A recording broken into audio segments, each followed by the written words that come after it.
Let's get started. Our new topic, after spending a lot of time talking about electricity on Shabbat and items that have to do with electricity, are what we'll call playing games on Shabbat. And in particular, we're talking about, hold on one second. In particular, we're talking about playing games that usually are children's games. So we'll see there's a whole variety, a whole variety of things. Of course, today's class is sponsored by Abi Ashkenazi for the Fashtem Ezra Ben Margalit, and also by Neil in my honor. Thank you, Neil. Thank you, Abi.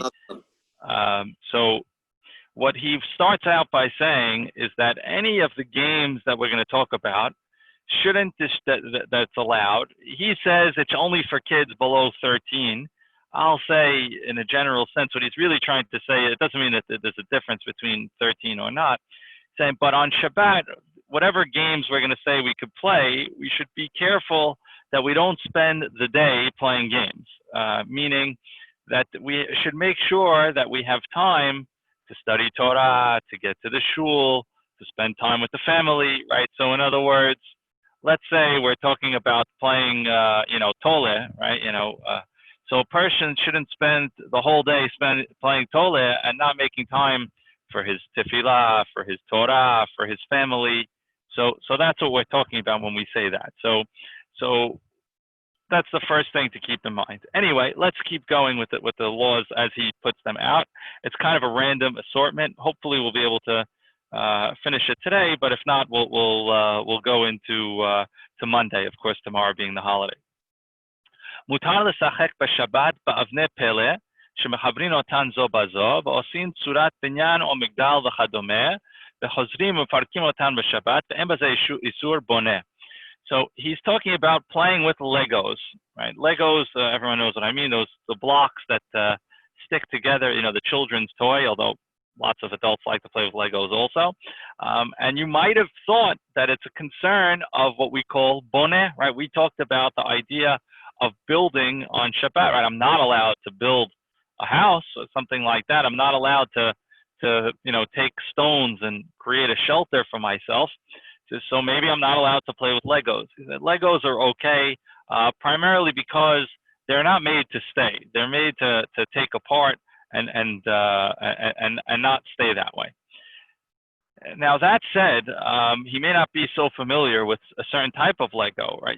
Which is today you can get a lot of the Legos that are you built. If you go to there's like a Lego store in Rockefeller Center, and there's a factory, and I don't know where I was at not so long ago.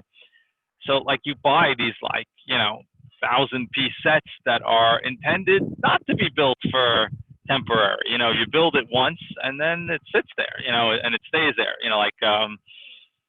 I've seen a Lego set of the Empire State Building, 1,000 pieces, and it's, So I wonder if that would be problematic or not, to build that kind of Lego set. I think we would still say it's allowed because it's the type of thing that you could take apart and do together, but it's interesting. I don't have a quick answer for that. It's possible that type of Lego building is not permitted, and that would be more similar to, I haven't seen too many people do this anymore, but when I was younger, I used to do it myself, and I saw the people that did it, model building. People build model airplanes and model cars, and you might have seen some guys, they build the ship in the bottle, so that kind of stuff really, I would say that you're not allowed to do. He doesn't talk about it here in the book, but those are things that are like, constructive building. They're not meant to take apart, so the leniency of relying on that doesn't really work. So I would say those things one should not do. Okay. Next topic that he goes to is mutar l'sachek begulot. Gulot are what we call marbles. He says you're allowed to play with marbles. Ubilvad shesachek bahen betoch habayit. He says, however, marbles have to be played with inside the house. Ubetanai shekarka bayit yemenutzaf, provided the house that you have is which all of our houses are, a tiled floor, a marble floor, a carpeted floor, a wood floor, something like that. So he says, but outside, says where you would be rolling it on dirt and things like that, where you'd be smoothing out the dirt. We've talked about this before, of the idea of not being allowed to smooth out the dirt. Marbles, in an outdoor setting would not be okay. Okay, that's what he has to say about marbles. Okay.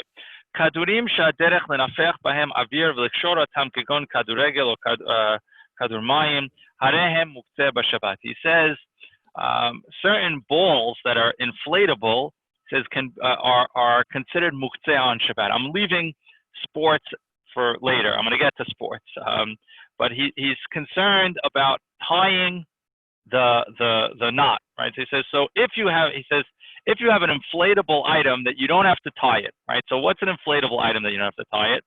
Like a beach ball, right? You blow the beach ball up, right? And then there's like it comes with like a plug or a cap, and usually it's connected to it.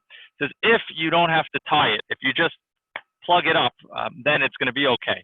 You can do it. But if you're going to have to tie the item, he says tying becomes a problem, because as we've learned, kosher is a melacha on Shabbat, and so therefore we're not allowed to do it, which leads to the next thing, which he says is blowing up a balloon. He says you could blow up a balloon if there's a way to close it without it tying. But once you have to tie it, the tie becomes a problem. So, like those long animal balloons that the guy does all that stuff with it, that's a problem, because the way that it closes, the way that it seals is by tying it. So therefore, those types of things are not allowed. Okay. The next thing that he says is he talks about blowing bubbles. And I think someone here asked me about this a couple of days ago or a couple of weeks ago, as to whether or not someone is allowed to blow bubbles on Shabbat. You take the soapy water, whether you make it or it comes in a bottle, and you have something that has like a stick, a wand, and you either blow in it or you should. So he says that adults should not blow bubbles on Shabbat. He says, but if children want to, they can. So why is there a difference? So the answer is that blowing bubbles is something that might be considered what we call molid. Molid means to create a new creation. It's tricky what is considered molid or not, but it seems like at least some opinions would consider creating bubbles to be molid. It's only a derabanan. Since it's only a derabanan and not everyone holds by it, so when it comes to children, he'll say, okay, but he prefers that adults not do it. Of course, for us, if you're thinking about this, you'll say, very nice, but usually the way this works is that the child is 4 years old, wants the bubbles, and is tugging on the adult, saying, blow the bubbles, blow the bubbles. So is that allowed or not? I would say it's okay. I think the issue of molid here, I don't think it really works. I don't think it applies. And there's something else about the bubbles that would lead me to say that we should be very lenient about it, which is the bubbles don't last. They're here in a second. They're gone in a second. So there's an issue for something to be a problem on Shabbat. It needs to last, and bubbles don't last. So therefore, even though he's going to say not to blow bubbles, I'm going to say I don't really see it. I think it's fine. So blowing bubbles on Shabbat, I would say, is okay as well. Okay, next game that he gets to, and again, he's just going down the list of like popular games that people play. He says is dominoes. He says there's no problem with dominoes. There's no issue. I don't know why anyone would think that there was an issue with dominoes, but he puts it on the list of things to talk about. He says, listen, he says a lot of games, I'm just going through his list. He says a lot of games, you tally points up, right? He says, and if the games that you tally points up, if you play the game on Monday, Tuesday, Wednesday, so on, you usually keep a pad and you write things down. He says, don't play that game on Shabbat. Right? He says, because what ends up happening is you're going to forget, maybe not this week, next week, or whatever, but you're going to be writing things down, and you don't want to be writing things down. You don't want to come close to writing things down on Shabbat. So if it's a game that has any writing involved, stay away from that. Okay. Next, he says, what about games that have money, right? So again, he's talking about the game of life and Monopoly and games like that. So he says better not to play with that. But honestly, I don't see why not. There's nothing wrong with it. He's not saying it's forbidden. He's just saying maybe better not. So I think there's no issue.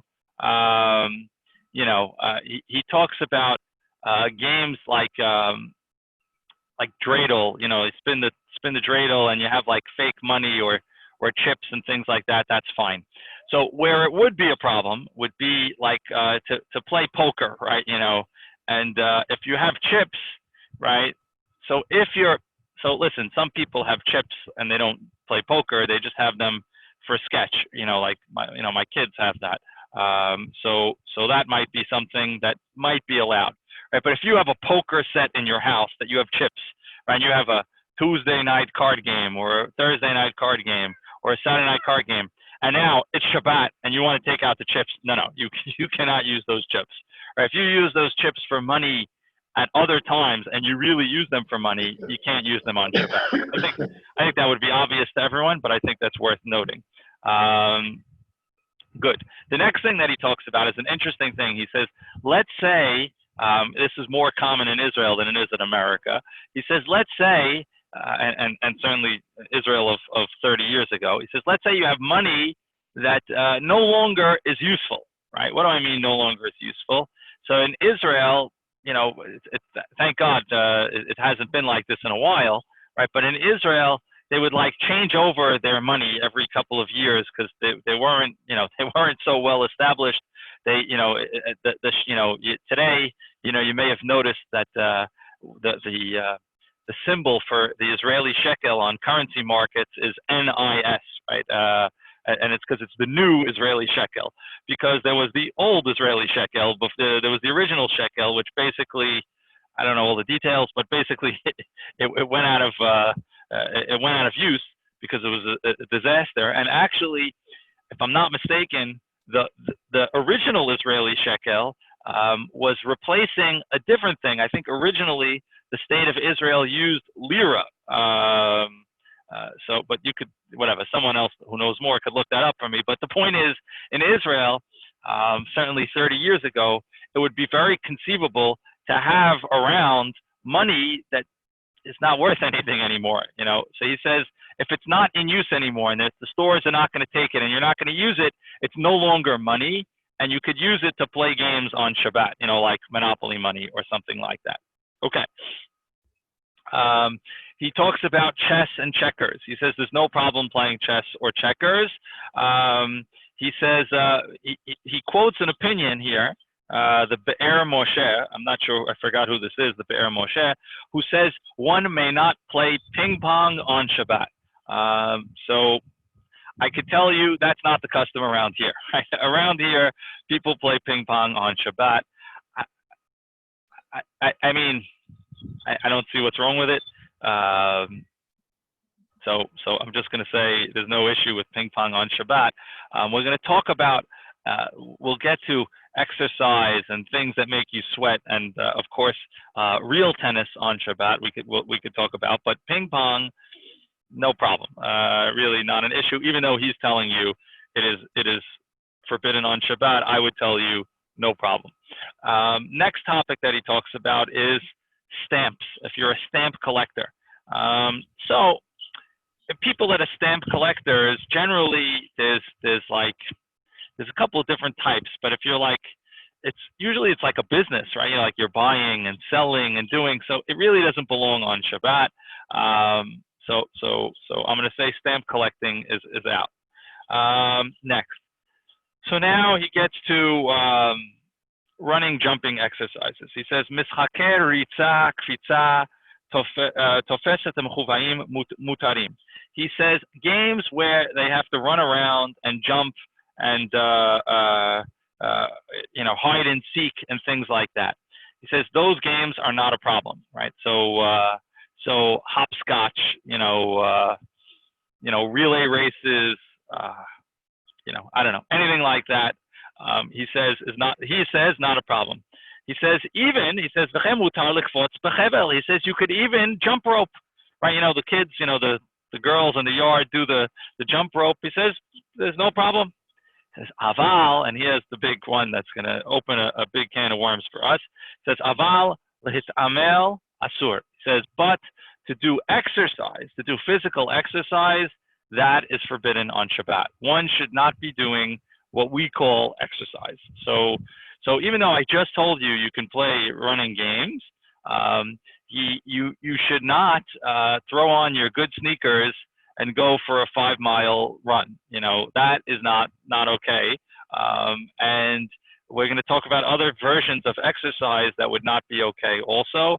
So I would include in that, lifting weights, to go to the gym and do a heavy workout. He says, Asur la'asot targila aguf. He says you're not allowed to do bodily exercises. Beklek fitzeh l'shum chizuk shirei aguf, to strengthen the muscles. He says aval mutar la'asot targilim rak b'kaf hayad v'etzbotav beklek targil katan. He says, but the small little exercise items, right, like a squish ball or they have the physical therapy, and he's going to talk about physical therapy later. The physical therapy items, he says, those, since you don't get all worked up and sweaty, he says those are really the issue. Those are allowed. So this comes down to a very sticky topic, which is, are we allowed to play ball or tennis or things of that nature? It's a challenge. So let me start with an easier one, right? Tennis, right? So tennis, I'm gonna upset some people, right? But tennis, if you have a clay court, right, you really can't play tennis on Shabbat, because as soon as you're done, you're sweeping the court. That's not permissible on Shabbat. So tennis on a clay court, to me, problematic. On a hard court, harder to find what's wrong with it. So on a clay court, a little bit of a challenge, tennis. Next, what might make it allowed on a tennis court is, but I don't think it's true, is perhaps because the tennis court is not suitable at all for things growing. So then perhaps when I smooth it over, it's not a problem. I don't even think that's true, because I think actually tennis courts can have things grow in them. I think you do see weeds, grass, and sometimes like that growing, but I'm not positive about that. So tennis courts create a problem, right? What about biking? I see a lot of people like to go bike riding on Shabbat. Actually, I'm going to save the bike riding for later. I'm going to leave the bike riding because bikes could have a different purpose. So I'm going to leave bike riding. But running, tennis, another big one is basketball. Again, as we're going to talk about, as we've begun to hint about it, where you're going to play and you're going to get all hot, sweaty, and so on, which, the basketball games that you see happen, on a Saturday morning, the guys are, they're drenched. Really shouldn't be done. It's a funny situation, right? I'm going to kind of summarize with this point. Is there an issue of me picking up a basketball and throwing it into the hoop? I'm sitting on my front porch, and sometimes I see across the street my neighbors who are very shomer Shabbat. They almost every Shabbat they have a family game of horse. Right, the family gets outside. They have 8-10 people, and they play horse. Right, for those not familiar with horse, you take trick shots and you throw, and if the next guy comes, there's no sweating involved. They're just shooting. They throw the ball up, down. I don't think there's a problem with that. I think that's not an issue. Rabbi, so tennis court, a hard court, because I have a rubber court. I don't have a problem. I don't have a problem. It's like 90% walled also with a fence, so totally. Yeah, no, look, if you're, all this, of course, is assuming you're not worried about an eruv and carrying, which in Deal, New Jersey, there's an eruv, so you're really not worried about that. So the case is, if you have a rubber court, I don't have a problem with it.